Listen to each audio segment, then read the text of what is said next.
Welcome to our video on the biological explanations of ADHD. We'll explore the genetic, neurochemical, and neuroanatomical factors that contribute to this complex neurodevelopmental disorder.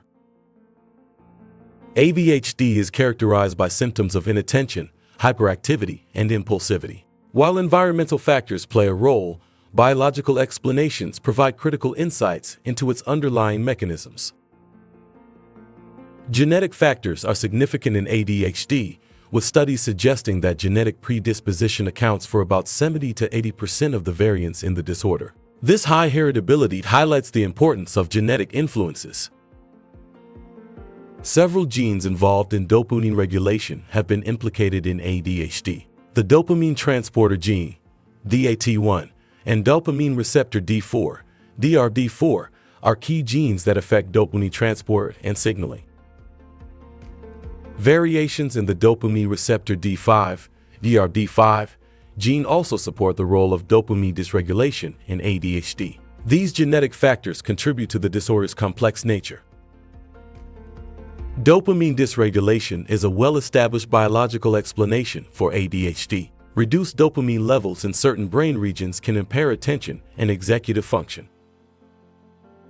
Altered dopamine transport and receptor function can lead to inefficient dopamine signaling, contributing to ADHD symptoms. This highlights the importance of dopamine pathways in the disorder.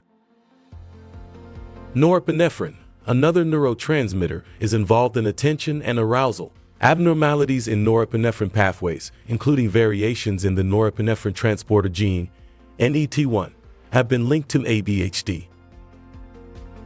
Structural brain imaging studies have identified several neuroanatomical differences in individuals with ADHD. The prefrontal cortex, responsible for executive functions, is often smaller or less active. The basal ganglia, involved in motor control and executive function, often show structural and functional abnormalities in individuals with ADHD. These abnormalities can contribute to hyperactivity and impulsivity. The cerebellum, traditionally associated with motor control, also plays a role in cognitive processes. Reduced size and altered function of the cerebellum have been observed in individuals with ADHD. Functional connectivity, or how different brain regions communicate, is often disrupted in ADHD. Hyperconnectivity within the default mode network, DNN, can interfere with task-focused activities. Hypoconnectivity within the executive control network, ECN, has been observed in individuals with ADHD. This contributes to difficulties in executive function and attentional control. ADHD is considered a neurodevelopmental disorder arising from a typical development of the nervous system. Delays or disruptions in brain maturation processes are common in individuals with ADHD. Hormonal imbalances, particularly involving the hypothalamic pituitary adrenal (HPA) axis, have been implicated in ADHD. Dysregulation of this system can affect attention, behavior, and emotional regulation. Understanding the biological explanations of ADHD sheds light on the intricate nature of the disorder. This knowledge informs the development of targeted treatments and interventions. By addressing the genetic, neurochemical, and neuroanatomical aspects of ADHD, we can improve diagnosis, management, and support for individuals affected by this condition. Genetic predisposition plays a significant role in ADHD, but it's the interplay of multiple factors that contributes to the disorder. This complexity requires a multifaceted approach to treatment. Neurochemical imbalances, particularly involving dopamine and norepinephrine, are crucial in understanding ADHD. These imbalances affect attention, motivation, and executive function.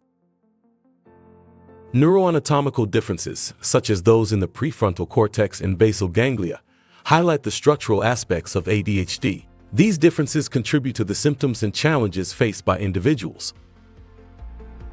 Functional connectivity disruptions, including hyperconnectivity within the DNN and hyperconnectivity within the ECN, further explain the attentional and executive function difficulties in ADHD.